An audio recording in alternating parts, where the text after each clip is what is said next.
What is up, Retro fam, and welcome back to the channel. I'm your host, and this is the Retro-PES Series, the show where we go back and revisit every single PS game to see how they hold up. Today we are on episode 3, and we are diving into PS 2017. But before we get into it, if you are new here, please hit that subscribe button. You don't have to be the biggest football gaming fan. You don't even have to love PES. But subscribing genuinely helps with the algorithm. And you know how it is. We're all out here trying to build something. Every sub counts. And to everyone who has already subscribed, a massive thank you. It takes real time and effort to put these videos together, from recording to editing to getting them out to you. And the support means everything. We are sitting at 160 subscribers right now, and I genuinely believe we can hit 1,000 before the end of the year. So if you're enjoying what you see, please subscribe and drop a like on the video. It helps more than you know. Alright, now let's get into the game.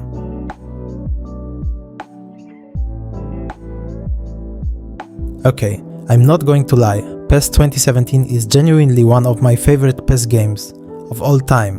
And I know that's a strong statement, but hear me out, because the nostalgia here is completely justified. This is not just nostalgia talking. This game is actually amazing. So, the first thing you see when you boot up PES 2017 is this cinematic trailer style cutscene, and it's almost entirely focused on Barcelona. And there's a reason for that. This was the period when PES lost the La Liga license to FIFA, so you'd see teams like Barcelona FC instead of official names. But here's the thing. PES managed to secure the official Barcelona club license. So Barca were fully licensed and front and center in the marketing. They made the most of what they had, and it shows. As always, let's start with the menus.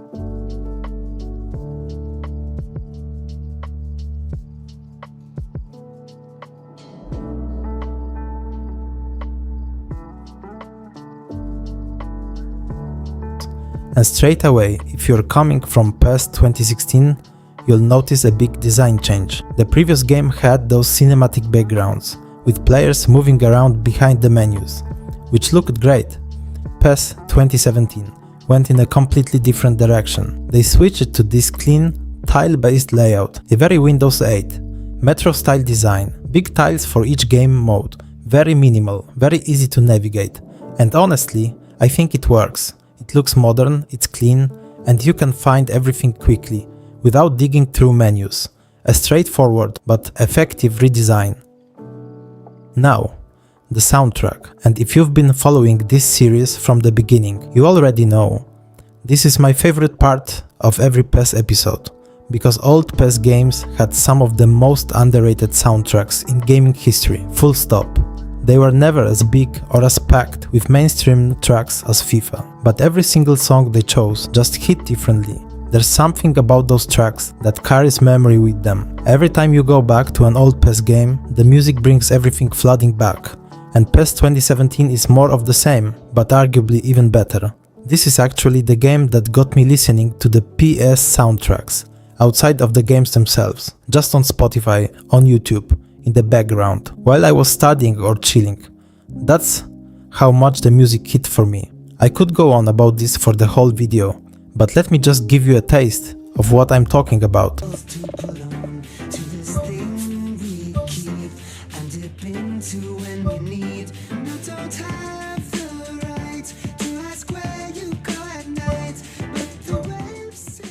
Right, the training arena. And look, I'm not even sure why I still do this segment every episode, because it's basically the same thing every time, but I will say it's still better than most FIFA training modes, which somehow managed to get worse over the years. I'm going to take one free kick here, just to keep the tradition alive, and then we're moving on. Let's head into Football Live, and we're starting with Master League, as always. When you start a new Master League, you get a setup screen where you customize your general settings before anything else. You're picking your difficulty level, match time, which in-game currency you want to use, whether classic players are turned on or off, whether you want additional leagues included, and when you want the game to pause for transfers during the calendar. Standard stuff, but it gives you a good amount of control. Then you create your manager. You start by selecting the nationality of your manager and then go into the actual creation. It's similar to PES 2016, but with a few added options. Nothing dramatic, but a slight improvement. After that, you choose whether to start your Master League with generic players or real-life licensed players. Once you select your squad, you get a press conference cutscene. And this was actually the first time this cutscene was introduced in PES on the Fox engine, which is a nice little touch of realism. Then into the menus. But before you can start playing, you get messages from your club secretary and sometimes your agent, updating you on what's happening at the club and laying out the schedule for the month. It adds a layer of immersion that I really appreciate. The Master League menu itself is clean and functional. There's a large tile showing current world news and transfers, which is a nice visual. On the right, you've got your calendar with upcoming fixtures, a tile showing team spirit, and one showing team strength, both of which are absolutely critical if you want to succeed in ML. It all does exactly what it needs to do. Now let's talk about Become a Legend, my favorite mode in the entire PES series. And honestly, one of my favorite career modes in any football game ever. You already know the concept. You create a player or use an existing one and guide their career from the bottom to the top. The player creation here is the same as the manager builder, but with added options for physical attributes, movement style and appearance. You can get really specific with it. Up to 37 different boot options, wrist tape, sock length, sleeve length, even whether your player wears gloves in cold weather. The level of customization is genuinely impressive. After appearance, you pick your position, and every position has multiple sub-roles. I went with classic number 10 for this episode, but you can choose anything from striker all the way to goalkeeper. There are no restrictions. Based on your height, weight and position, you get assigned the starting overall rating and a full attribute set, which you can't manually change, but you can train specific stats and develop naturally as your career progresses. Just like real football, then you choose a league to enter. Not a team, a league. And based on which clubs in that league need a player in your position, you get scouted and signed. In this run, we were picked up by Bastia. Not the biggest club, but that's how the mode works. And that's part of what makes it special. Then into the menus. Just like Master League, you get updates from your agent, your coach and the club secretary before you can dive in. The menus mirror the ML layout, except Team Spirit is replaced by Manager Trust, showing how much confidence your coach has in you and your player's current physical condition. Simple and effective. Let's swing over to the competitions tab in the main menu. Here you've got the UEFA Champions League and UEFA Europa League. And for both, you can choose to either play through the full competition or just jump into an exhibition match using the tournament format. There's also the AFSC Champions League, which I always appreciate for the variety. Below that, you've got the league tile. Pick any league in the game and just start playing without creating a full career save. And then Cup competitions, where you can play any domestic or international cup in the game. Clean, accessible and well organized. Let's talk graphics. And yes, this was still the PS3 generation port of PES 2017, not the PS4 version. But honestly, the improvement over PES 2016 is massive. Player faces and models look genuinely good. There's detail in the kits, the movement looks natural, and the individual facial likeness of big players is impressive for the era. Where it does fall short is the grass during replays. It can look pretty flat. And the crowd models, which aren't exactly convincing up close, but I think that was a deliberate choice to keep the game at running smoothly on older hardware.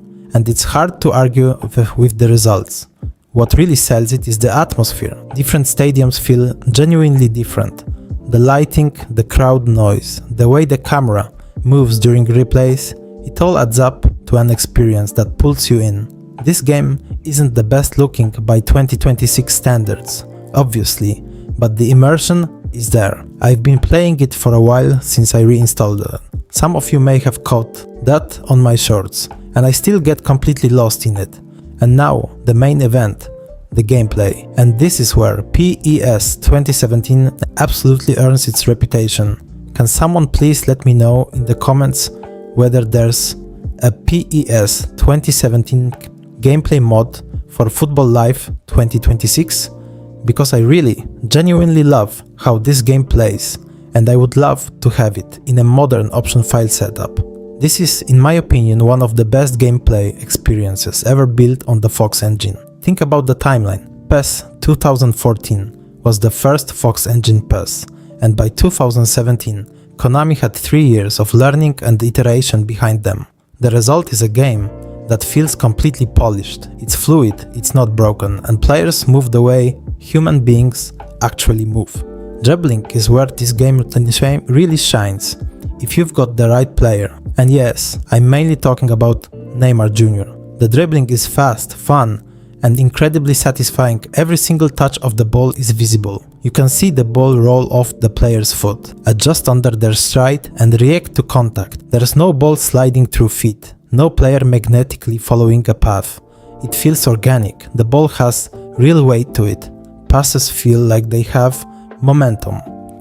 Shots are satisfying in a way that modern football games have somehow forgotten how to do, and the games can get genuinely intense, especially derby matches where the aggression in the tackles and the pace of the play makes it feel like something is actually at stake. And here's a fun fact for you. PES 2017 had dynamic crowd attendance built into the engine. Play in a smaller league with a lower profile club and you'll see a half-empty stadium. Play in a top European competition with a big club and those stands are packed. But even with the bigger clubs, it's not always full. It depends on the club's fanbase and the importance of the match. In Master League, this makes a huge difference to the atmosphere and really adds to the immersion. So, my verdict on PES 2017. This game is worth your time, full stop. If you've never played it, or if you haven't touched it in years, I genuinely recommend going back. Look past some of the dated graphical elements, approach it with an open mind, and I promise you will not regret it. The gameplay alone is worth the price of entry, and the depth of the football life modes will keep you busy for a long time. PES 2017 is what happens when a development team gets their formula right. It's not perfect, but it's close. And in the world of retro football gaming, close to perfect is more than enough. I hope you guys enjoyed this one. Let me know down in the comments like whether you've played PES 2017 before, and if you have, what did you think of it? I'd love to hear your memories of this game. If you enjoyed the video, please drop a like. It genuinely helps the channel grow. And if you haven't subscribed yet, now is a great time. We're building something here and I'd love for you to be part of it. Now the match. For today's exhibition, we're playing in the Champions League. And since PSG and Arsenal are making it to the finals in this one, those are the two teams we'll be using. Should be a great game. Thank you for watching Retro-Fam. Enjoy the match. Let's get into it. From the Giuseppe Meazza in Milan. The teams then, Paris Saint-Germain against Arsenal.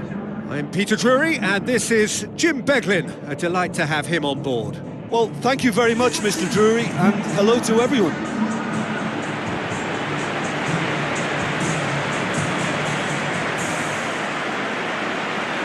The instantly recognisable sound of the UEFA Champions League anthem, the perfect backdrop to this eagerly awaited night of European football.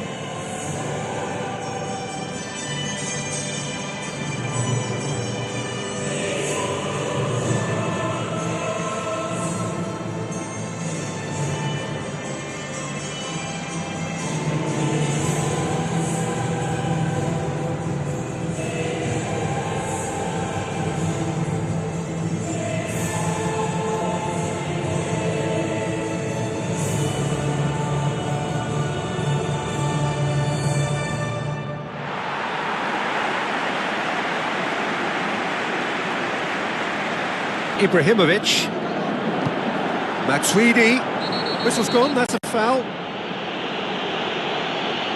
Just a talking to, I think, yes it is.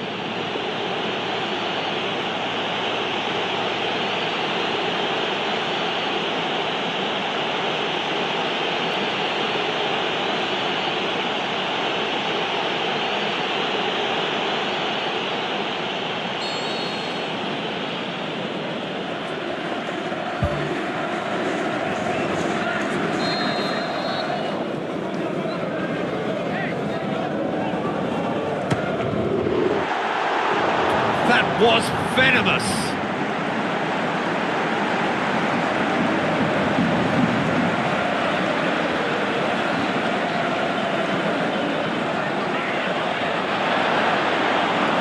Ibrahimovic crosses it in low. Goal! Paris Saint-Germain! Well, he was never going to miss from there. So much to aim at. Well, he made it obvious as to where the pass should be played, Peter, and it made the finish look that bit easier.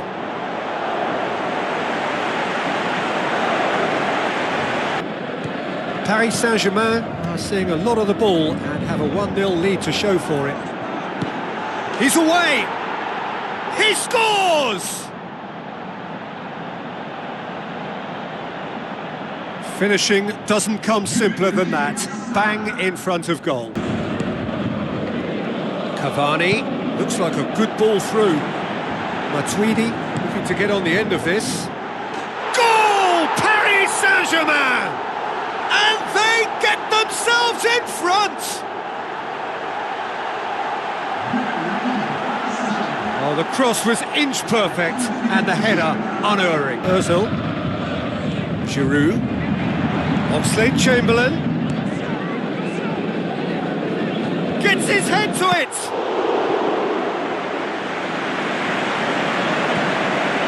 Tweedy.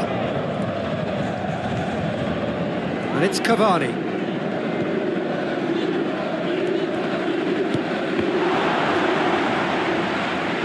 It's Matuidi!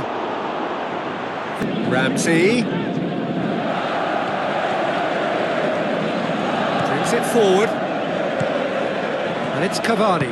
Coaxed out to the wing. Now it's Di Maria. Chance! He's been taken down and the referee has pointed at the spot. Paris Saint-Germain have themselves a penalty to further improve their position of comfort. Calm as you like, and they're running away with it. Oh, never in doubt. Well, that was a big pressure kick and he didn't let his team down. Thiago Motta, now it's Cavani. Maxwell, lofted into the middle. Oh, just needed a better contact. Yeah, it's a case of needs must at certain times, Peter, and they have to respond to what's being asked of them. Giroud, now it's Giroud. Danger averted for now.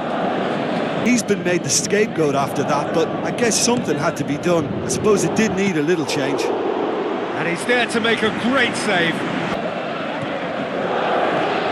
And it's Ramsey. Giroud, he's had a go! And out to safety. Cavani has made his mark on this game. Di Maria looks to slip it through. Good clearance now. Can they make something of it? Maxwell.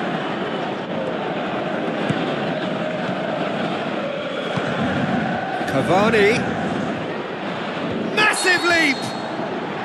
Close, but time for no more. The whistle has gone. A decent win via a very competent performance. Without doubt, they were the better side, and the result reflects as much. So what do you take away from